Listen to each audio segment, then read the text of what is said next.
House to Home, presented by RE/MAX Diamond Realty. Howdy, everybody. Welcome back to House to Home, where we continue our series of conversations between Liz and Gina from RE/MAX Diamond Realty Guam and policymakers talking about the Guam Land Use Commission and possibly expediting the appointment of people to that commission. So Liz and Gina, we have here the very honorable Speaker of the Guam Legislature, Speaker Tina Rose Munya-Barnes, who I've been in many Zoom calls with. So Speaker, always good to see you. Thank you for your time. Thank you. Banana Seeds, Jason, thank you for having me. You're always a lovely guest. So for having me also. All right, so Liz and Gina, I'll let you take over because you guys are the experts. Speaker, thank you for joining us. I know that you have a hearing in a few minutes, so your time is valuable, but we definitely need your input and feedback on the confirmations on all these pending board members for the Guam Land Use Commission. So we've interviewed Senator Moylan, Senator Terlahi, and of course you're the chief down there. So you're the big cheese. We want to hear from you. Thank you very much, Auntie Liz, and again, thank you guys for having me here. I want to share with you, based on the Land Use Commission, there's 5 appointed members to the board. And right now we have 2 confirmed. Arthur Chan was confirmed on February, and he filled the vacant position. Dr. Anita Enriquez was also confirmed, and she replaced the previous Mr. O that was on the board. We have 2, Brian K. Artero, who had a public hearing on August 5th, and I understand that his committee report was just submitted on September 17th.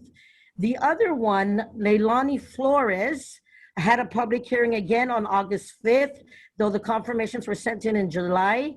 The hearing was on August 5th, and the committee report, as I understand it, based on research, was submitted last night or yesterday afternoon.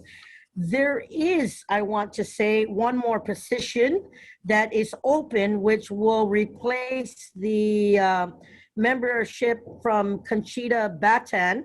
And that I understand, I spoke to Mr. Weekly from the administration, and he shares with us that they are finalizing the packet for Mr. Salas Jr., whose the package should be coming down by the end of the week. So what I did was I did a follow through based on the possible question that was gonna come my way, and this is what I have to date. I will share with you that there was an opportunity for those 2 confirmation hearings to be put on the session agenda, but I will tell you that come October 5th, which is the deadline to submit committee reports, the oversight chair, Senator Therese, has done that last night, and then on September 17th. So committee reports are due by October 5th. We will have the Committee on Rules meeting, and then after that Committee on Rules, we will have session the following week. So I am confident that in the Committee on Rules, that the 2 nominations for Brian Artero and Leilani Flores should be on, but it must be requested by the oversight chair. And I also do a follow-up to see if those appointments be on. And I'm very hopeful, Auntie Liz and Ms. Gina, that the replacement for Ms. Batten be given to the legislature within this week, this timeline, which is by the end of this week, which I was informed by the administration.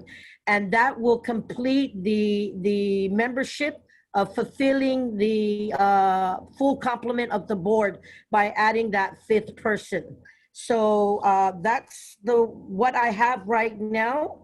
And this would be the opportune time to get both Ms. Flores and Mr. Artero on for the October session. We will have a session in October.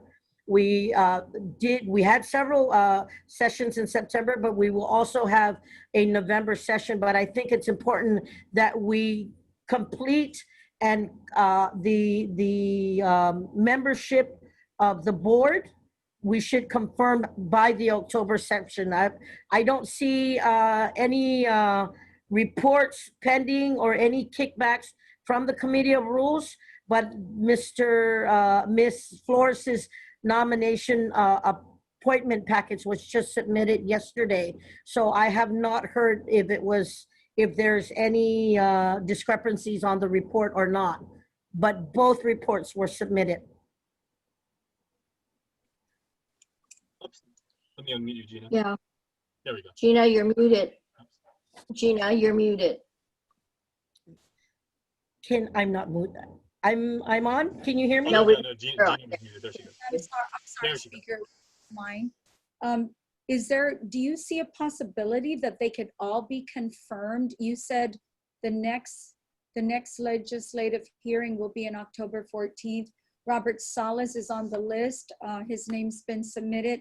Do you believe it might be possible if the committee of Senator Teresa's committee were to be able to complete all of these individuals, that you can actually get them all confirmed in that one hearing? Do you believe that? Yes.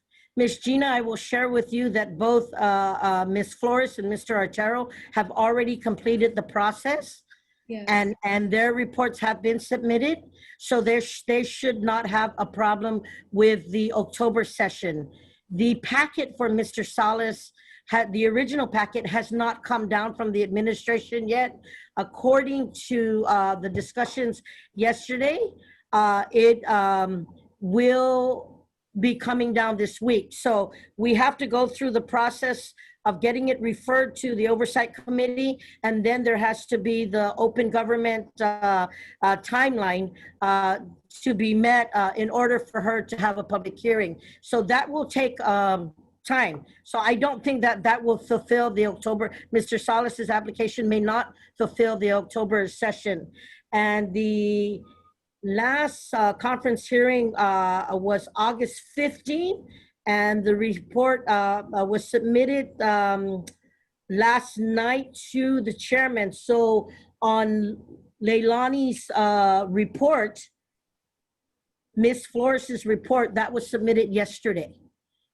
So those two should not have a problem. But the Salas appointment has not come down yet. I just did a further inquiry to the administration, and I was very appreciative that Mr. Weekly has shared that the finalization of this will come down. But with the confirmation of the two, it would be 4 members out of 5. And all you need is 3. So we are very hopeful that by the October session, which is in a couple of weeks, that those 2 should be confirmed. I don't see any reason why they will not be confirmed. But the submission will be requested, or I'm very hopeful will be requested by the Oversight Chair, Senator Teresa, for the Guam Land Use Commission. So that is yeah. That's great. Yeah, we're really concerned because there's a big backlog of projects waiting to be heard, and transactions, some of them cannot close because they're waiting for this to be done. And there's quite a bit of money from investors and projects and local community owners that are sitting waiting for the GLUC to convene and hopefully approve their projects. Auntie Liz, I want to share with you that I share your same sentiments, because I just received from a constituent yesterday the possibility of doing future development on personal property, and that because the Land Use Commission hasn't been in order, they've come to me asking me, what can we do to help expedite this moving forward, and what are the other alternatives to introduce to work on personal property to develop on it. But because GLUC does not have the complement of the board, the quorum, that they've asked me for assistance. So yes, I understand, and I'm very hopeful, like I said, that the Oversight Chair will definitely, because the reports have been submitted, that it will be here for the October session. And I have shared with my colleagues that if they need help with their reports, to please ask me. I will be more than glad to help assist and facilitate the process of getting it on the agenda once the process has been completed. And I have to share that the oversight chair has just completed that second report and submitted yesterday based on the follow through.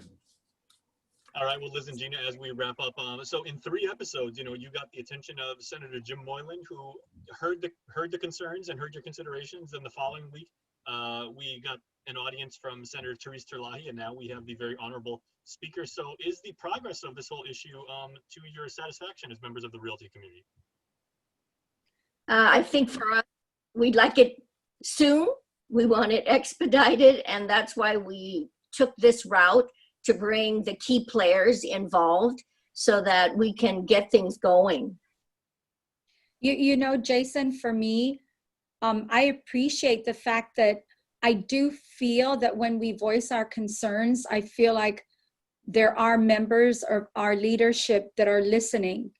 You know, the speaker has a lot on her plate, so do the other senators, but I am really appreciative of the fact that they pause and make an effort to address our concerns, to call us back, to get on our program. And that does show that they are listening, that they do have their ear to the ground and they are paying attention. So I am very appreciative of that. You know, now we just, you know, now action is next. Yes, definitely. Well, democracy in action, everybody. Speaker, we thank you very much for your time. We understand that there isn't a lot of it, so we do appreciate that, what you can give us. So, ladies, thank you very much. Thank you very much. Thank you. All right, have a wonderful day, and please, thoughts and prayers to all of your families. Please stay safe. See you next time, everybody. Bye.